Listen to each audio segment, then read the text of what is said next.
अस्सलाम वालेकुम दोस्तों, तुम देख रहे हो अपना पंजाब टीवी। मतलब मेज़बान अफसाल अहमद। आज वीडियो माशा जनाब 3 जानवर के 2 गढ़ा ने और एक जनाब प्योर नीली की झोटी है। सब तो पहले मेरा कैमरा मैन जनाब तुम जानवर दिखाएगा तो मजीद गलबात करा मालिक के नाल कि इन्होंने डिमांड करते हैं। दिखाओ जी पहले नंबर का जानवर दिखाओ। अलग क्वालिटी के जनाब जानवर मिलते हैं जनाब अपना पंजाब टीवी। पहले नंबर का माशाल्लाह जनाब बड़ा खूबसूरत और सीनो जमील माशाल्लाह जनाब जानवर जी। अल्लाह नजर बातों बचाया जनाब। प्रिंट वाइज जनाब बहुत अच्छा जानवर जी, ब्रीड वाइज भी अच्छा जानवर है भाई। शायद की हाल वाल खैर करिए तो सारी खैर खैरियत अल्लाह का शुक्र है जी। वारा वैड कितना डिलीवर कर दी? दूसरा वारा जी। दूसरा वारा। हाँ जी। दिन किन्ने को दौड़े अंदाजे दे मुताबिक तकरीबन 10 तो 12 लगेगी। 10-12 दिन कट दी। ठीक हो गया। नस्ल केड़ा क्रास ही बच्चे? ये ज्यादा फ्रीजन है जी। चोलस्तानी हल्का या टच है जी। चोलस्तानी मतलब घाट है, फ्रीजन ज्यादा है जी। फ्रीजन ज्यादा है जी। सही हो गया। पिछले वारे दा की मिल्किंग रिकॉर्ड मालकां दस्सिया इंदा? पहले कर दी रही जी 25-26 किलो जी। अच्छा हाँ जी माशाल्लाह। छड़ के टोरो हम बिस्मिल्लाह करके सिर तो जनाब जेनमैन मोनी और ठंड माशाल्लाह जनाब बड़े सोहने लगे ने। नस्ल जात वाली हो के जनाब है देखो हथ की चुआई वाले जनाब गुल लगे ने। चला भरा के जनाब दोनों तसल्ली कराने फुल साइज जनाब जानवर जी को दिन वाले लैंदी है। दिन लेंदी है जी। चलना फिरना माशाल्लाह जनाब जानवर का बड़ा खूबसूरत। अल्लाह नजर बातों बचाया जो भी भाई लैके जाए अल्लाह ताला जनाब उस भाई के नसीब करे। मुंशी साहब ने फड़ी हुई है जनाब वैड अगू दोनों जानवर की हाइट का भी अंदाजा हो रहा होना है। सिर तो माशाल्लाह जनाब उच्ची जी पूरा माशाल्लाह जनाब एक्टिव जानवर जी। अगर टोर मुंशी भी थोड़ा जा बस आन दे वापस भाई शायद जी। पहला जानवर है प्यार मोहब्बत वाली गल सुनाओ। हाँ वैड दी की गल बात है जी? भैया गाल घर दा मोल कीती रखी ना भावे 10 लाख मांग रही है भावे 8 लाख मांग रही है। सही गल है। लेकिन मंगल नाल टक्कर को नहीं जांदे। सही गल टक्कर ना माल दा मुੱਲ ਹੀ ਹੁੰਦਾ ਜੀ। बिल्कुल जी। ਜਿਹੜੇ ਭਰਾ ਨੂੰ ਚੰਗੀ ਲੱਗੇ ਨਾ ਜੀ जी 7,80,000 रुपया जी। 7,80,000 जी 7,80,000 रुपया। ठीक हो गया। प्यार मोहब्बत करके आखिरी जी गल हो फाइनल जी सुनाओ फिर अगला जानवर विखाइए। जानवर सोहना माशाल्लाह इंदे कोई शक नहीं। 7,50,000 रुपया हो जाए सही। 7.5 है जी 7.5। लो जी पहले नंबर का जनाब जानवर 7.5 के जो फाइनल किया भाई शायद ने मजीद भी इंशाल्लाह को भाई रबता करेगा तो मुफ्ता इंशाल्लाह जनाब जरूर होंगियां। ए तुसी बैक साइड दा आर्डर चेक कराने कट वाला आर्डर है क्योंकि हले दिन लेंदी है बिल्कुल खाली है पता ही नहीं सोन दा। आ देखो ना तो दिन वाले लेंदी है माशाल्लाह जी। फुल साइज जनाब जानवर जी। आ जाओ जी दूसरे नंबर वाले की हाँ दसो जी। लो जी है दूसरे नंबर का जनाब जानवर है। प्रिंटिंग का भी जनाब सेम ही है उनके वारी तुम चेक कर सकते हो भाई शायद जी। इनका वारा कितों है? ये दूसरा वारा सुई खड़ी है जी। ये किन्ने दिनों में सुई है? इन तकरीबन 10-12 दिन हो गए जी सुई। बच्चा की बच्चा है जी। अच्छा पीछे बच्चा हाँ जी। किन्नी चुआई आखिर मौके थे? आखिर मौके 18 किलो की चुआई है जी। 18 किलो जी ठीक हो गया। थना छना दी ओके जी। थना दी हाँ जी सील साऊ छट्टा फुआरा उनके आप जिम्मेदार होवांगे जी। सील बड़ी चोमन है जनाब। बैक साइड ऑर्डर चेक करना है साफ सुथरा जनाब जानवर का आर्डर। ब्रीड वाइज भी माशाल्लाह जनाब जानवर अच्छा जी। भाई शायद इनका वारा कितों है जी? दूसरा वारा जी। दूसरा वारा थना छना दी ओके क्लियर जी। थना भी ओके जी। मुंशी छड़ भी टोर ने बिस्मिल्लाह करते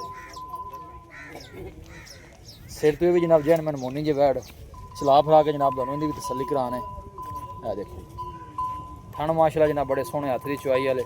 हाजिर मौके की चुआई जी है जनाब वो 18 लीटर की 18 किलो की जी। कोई भाई मौके से आके तसल्ली करके बाद लैके जाए जी। भाई शायद जी इनका की मुੱਲ वैड नंबर 2 का? ये जेडे भरा ਨੂੰ ਚੰਗੀ ਲੱਗੇ ਜੀ 5,80,000 रुपया जी। 5,80,000 जी 5,80,000 प्यार मुहब्बत करके फाइनल किन्ने दी आन दे मुंशी भी वापस 5,60,000 रुपये ਦੀ ਹੋ ਜਾਵੇਗੀ ਜੀ। 5.5 ਕਾਰ हम बना पाने हैं।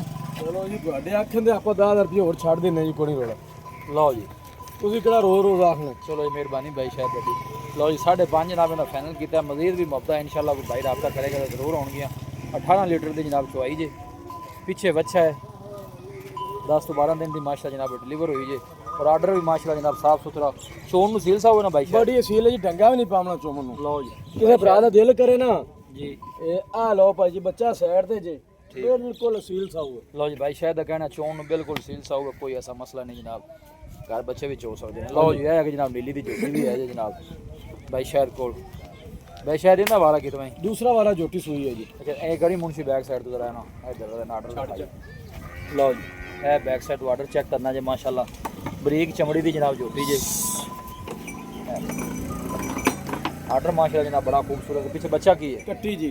लो जी है माशाल्लाह सफेद मत्थे वाली जनाब कट्टी जी पीछे है चेक कर सकते हो भाई शायद ये किन्ने दिनों की सुई हुई जोटी? इनका जो हो गया जी 6 दिन सूई नु। अच्छा 6 दिन हो हाँ गए जी ठीक हो गया। ਕੀ ਕੰਡੀਸ਼ਨ ਹੈ ਹਜ਼ਰ ਮੌਕੇ ਤੇ ਚੁਆਈ ਦੇਣ ਦੀ ਝੋਟੀ ਦੀ? ਹਾਜ਼ਰ ਮੌਕੇ ਚੁਆਈ ਜੀ ਜਿਹੜੀ ਨਾ ਕੱਟੀ ਨੂੰ ਰਜਾ ਕੇ ਪਹਿਲੇ ਰਜਾ ਲਵਾਂ ਭਰਾ ਤਸੱਲੀ ਨਾਲ ਪਿਲਾ ਕੇ ਨਾ ਠੀਕ ਹੈ ਤੇ ਆਪਾਂ ਜਿਹੜਾ ਦੁੱਧ ਚੁਆ ਲੈਣਾ ਭਰਾਵਾਂ ਨੂੰ 12 ਲੀਟਰ ਦੀ ਚੁਆਈ ਕਰਾਉਣੀ ਜੀ। ਲਓ ਜੀ 12 ਲੀਟਰ ਦੀ ਚੁਆਈ ਜੇ ਇੱਕ ਟਾਈਮ ਦੀ 6 ਲੀਟਰ ਦੀ ਚੁਆਈ ਹੈ। ਹਾਂਜੀ। ਥਣਾ ਛਣਾ ਵੀ ਓਕੇ ਹੈ, ਚੋਣ ਨੂੰ ਸੀਲ ਸਾਹਿਬ ਓਕੇ ਜੀ। ਆਣ ਤੇ ਮੁਨਸ਼ੀ ਵਾਪਸ ਸੀਲ ਸਾਹਿਬ ਚੋਣ ਨੂੰ ਅਸੀਲ ਸਭ ਡੰਗਾ ਵੀ ਨਹੀਂ ਪਾਉਣਾ ਚੋਣ ਨੂੰ 2 ਸਾਲ ਦਾ ਬੱਚਾ ਬਹਿ ਕੇ ਚੋ ਲਵੇ ਆਪਣਾ ਲਾਣ। ਠੀਕ ਹੈ ਤੇ ਜਿਹੜਾ ਭਰਾ ਦਾ ਦਿਲ ਕਰੇ ਜੀ ਮਹਿੰਦੀ ਆ ਗਾੜੀ ਅਗਲੇ ਥਣਾ ਦਾ ਦੁੱਧ 2.5 ਕਿਲੋ ਹੋਵੇਗਾ ਜੀ। ਮਾਸ਼ਾਅੱਲਾ। ਲਓ ਜੀ ਬਾਈ ਸ਼ਾਇਦ ਦਾ ਕਹਿਣਾ ਜੀ ਅਗਲੇ ਦੋ ਥਣਾ ਦੀ ਜਿਹੜੀ ਚੁਆਈ ਹੈ ਉਹ 2.5 ਲੀਟਰ ਦੀ ਹੈ ਮਾਸ਼ਾਅੱਲਾ। ਪਿੱਛੇ ਕੱਟੀ ਵੀ ਜਨਾਬ ਬੜੀ ਖੂਬਸੂਰਤ ਜੇ, ਇੱਕ ਹਫਤੇ ਦੀ ਜਨਾਬ ਡਿਲੀਵਰ ਹੋਈ ਜੇ। ਬਾਈ ਸ਼ਾਇਦ ਇਹਦਾ ਕੀ ਮੁੱਲ ਹੈ ਝੋਟੀ ਦਾ? ਝੋਟੀ ਆਪਾਂ ਦੇਵਾਂਗੇ ਜੀ 5,50,000 ਦੀ 5.5 ਲੱਖ 5.5 ਜੀ 5.5 ਮੌਤਾਂ ਕਿੰਨੀਆਂ ਨੇ ਇਹਦੇ? ਇਹਦੇ ਜੀ ਥੋੜਾ ਘਣਾ ਪਿਆਰ ਮੁਹੱਬਤ ਕਰਾਂਗੇ ਜਿਹੜੇ ਭਰਾ ਨੇ ਫੋਨ ਕੀਤਾ ਲਓ ਜਾਂ ਜੀ, ਠੀਕ ਹੋ ਮੌਕੇ ਤੇ ਆ ਗਿਆ ਗਿਆ। 5.5 ਬਾਈ ਸ਼ਾਇਦ ਨੇ ਜਨਾਬ ਜੀ। ਫਾਈਨਲ ਕੀਤਾ ਹੈ। ਪੇੜ ਸੋਹਣਾ ਬਾਈ ਸ਼ਾਇਦ ਨੇ ਕੀਤਾ ਹੈ। ਦੇਖੋ ਪੂਛਲ ਮਾਸ਼ਾਅੱਲਾ ਬਿਲਕੁਲ ਢਾਗੇ ਯਾਰ ਬਰੀਕ ਜੇ ਜਾਨਵਰ ਦੀ ਦੁੰਨੀ ਕੋੜੀ ਕੋਣੀ ਜੀ ਪੈਰ ਬਿਲਕੁਲ ਛੋਟੇ ਛੋਟੇ ਬਿਲਕੁਲ ਜਿਹੇ ਜੀ। ਕੋੜੇ ਨੂੰ ਸੁੰਮ ਹੁੰਦੇ। ਫਿਰ ਇੱਕ ਗੱਲ ਹੋਰ ਹੈ ਜੀ ਜੀ ਇਹ ਇਸ ਤਰੀਕੇ ਮੈਂ ਇਹਨੂੰ ਫੜ ਲੈਣਾ ਹੱਥ ਰੱਖਣਾ ਹੈ। ਮਾਸ਼ਾਅੱਲਾ ਦੂਸਰੇ ਇਹਦਾ ਤਾਂ ਮੈਂ ਮੋੜ ਜ਼ਿੰਦਾਬਾਦ। ਲਓ ਜੀ ਇਹ ਨਹੀਂ ਕੋਈ ਗੁੜ ਗੁੜ ਦੇਣਾ ਪੈ ਜਾਵੇ ਤਾਂ ਕਈ ਮੱਝਾਂ 12 ਬੜੀਆਂ ਬੰਦੇ ਇਕੱਠੇ ਕਰਨੇ ਪੈਣਗੇ। ਬੜੀਆਂ ਸਖਤ ਹੁੰਦੀਆਂ ਉਹ ਨੇ। ਕੰਮ ਕੋਣੀ ਮੇਰੇ ਕੋਲ ਆਪੇ ਘਰ ਹੈਗੀ ਸਾਡੇ ਕੋਲ ਬਾਈ ਕੋਈ ਚੀਜ਼ ਨਹੀਂ ਲੈਣੀ ਬੜੀ ਇਹ ਤਾਕਤ ਬਿਲਕੁਲ ਸੀਲ ਸਾਹਮਣੇ। ਮਾਸ਼ਾਅੱਲਾ ਜੀ। ਬਾਈ ਸ਼ਾਇਦ ਇੱਥੇ ਆਓ ਅਗਰ ਆਪका ਨੰਬਰ ਦੱਸੋ ਜੀ ਬਾਈ ਸ਼ਾਇਦ 0323 40 13 362 ਇੱਕ ਦਫਾ ਫਿਰ ਦੱਸ 0323 40 13 362 ਇਸ ਨੰਬਰ ਤੇ WhatsApp ਵੀ ਹੈ ਤੇ ਲੋਕਲ ਕਾਲ ਵੀ ਇਹਦੇ ਤੇ। ਲਓ ਜੀ ਬਾਈ ਸ਼ਾਇਦ ਜ਼ਿਆਦਾ ਰਾਬਤਾ WhatsApp ਦੀ ਕਰਨਾ ਪੜਾ। ਲਓ ਜੀ ਬਾਈ ਸ਼ਾਇਦ ਦਾ ਜਨਾਬ ਰਾਬਤਾ ਨੰਬਰ 3 ਜਾਨਵਰ ਨੇ ਅੱਜ ਦੀ ਵੀਡੀਓ 'ਚ ਮਾਸ਼ਾਅੱਲਾ ਜੀ। ਇੱਕ ਜਨਾਬ ਹੈ ਨੀਲੀ ਦੀ ਝੋਟੀ ਹੈ, 2 ਵਹਿੜਾਂ ਜੇ। ਬਾਰਿਸ਼ਾਂ ਵੀ ਕਾਫੀ ਹੋ ਰਹੀਆਂ ਨੇ ਸਾਡੇ ਇਲਾਕੇ 'ਚ ਵੀ ਹੈ, ਤੁਸੀਂ ਚੈੱਕ ਕਰ ਸਕਦੇ ਹੋ ਸੀਨ ਪਿੱਛੇ ਜੀ। ਲੋਕੇਸ਼ਨ ਜਨਾਬ ਤਹਿਸੀਲ ਦੀ ਫਾਲਪੁਰ ਹੈ, ਡਿਸਟ੍ਰਿਕਟ ਕੁਕਾੜਾ ਹੈ, ਸਿਟੀ ਜਿਹੜੀ ਜਨਾਬ ਉਹ ਬਸੀਰਪੁਰ ਹੈ। ਇਹ ਜਿਹੜਾ ਜਾਨਵਰ ਹੈ ਤਾਂ ਮਾਸ਼ਾਅੱਲਾ ਜਨਾਬ ਫੁੱਲ ਸਾਈਜ਼ ਜਾਨਵਰ ਹੈ ਕਿਉਂਕਿ ਹਾਲੇ ਤਿਆਰ ਨਹੀਂ ਹੈ। ਇਹ ਜੀ ਅੱਜ ਵੀਡੀਓ ਲਵਾਈ ਹੈ ਸਿਰਫ ਇੱਕ ਸ਼ੌਕ time ਪੂਰਾ ਹੋ ਗਿਆ ਕੀਤਾ। ਆਪਣੀ ਵੀਡੀਓ ਦਾ। ਬਿਲਕੁਲ ਜੀ ਡੇਲੀ ਬੇਸ ਜਿਵੇਂ ਵੀਡੀਓ ਲਵਾਣੇ ਉਹ ਵੀਡੀਓ ਖਾਣਾ ਪੂਰੀ ਕੀਤੀ ਹੈ ਸਭ। ਬਿਲਕੁਲ ਜੀ ਕਿਉਂਕਿ ਹਫਤੇ ਬਾਅਦ ਜਿਹੜੀ ਵੀਡੀਓ ਪੂਰਾ ਸਾਰੀ ਇਹੋ ਜੀ ਗੱਲ ਹੈ ਵੇਟ ਹਫ਼ਤੇ ਬਾਅਦ ਤਿਆਰ ਹੋਵੇ ਤੇ ਫਿਰ ਬੰਦਾ ਵੀਡੀਓ ਲਵਾਵੇ ਤੇ ਫਿਰ ਪਤਾ ਵੀ ਲੱਗਦਾ ਵੀ ਵਾਕਈ ਨਹੀਂ ਨਹੀਂ ਮਾਸ਼ਾਅੱਲਾ ਸੋਹਣੀ ਹੈ, ਕੋਈ ਸ਼ੱਕ ਨਹੀਂ। ਅੱਲਾਹ ਨਜ਼ਰੇ ਬਾਤੂ ਬਚਾਏ ਜੀ। ਵੀਡੀਓ ਜਨਾਬ ਪਸੰਦ ਆਵੇ ਵੀਡੀਓ ਨੂੰ ਲਾਈਕ ਕਰੋ, ਦੋਸਤਾਂ ਨਾਲ ਜਨਾਬ ਸ਼ੇਅਰ ਜ਼ਰੂਰ ਕੀਤਾ ਕਰੋ। ਮਿਲਾਂਗੇ ਜਨਾਬ ਇੱਕ ਅੱਛੀ और लाजवाब वीडियो के नाल। अपने मेज़बान साला मैंने दो इजाज़त। अल्लाह ने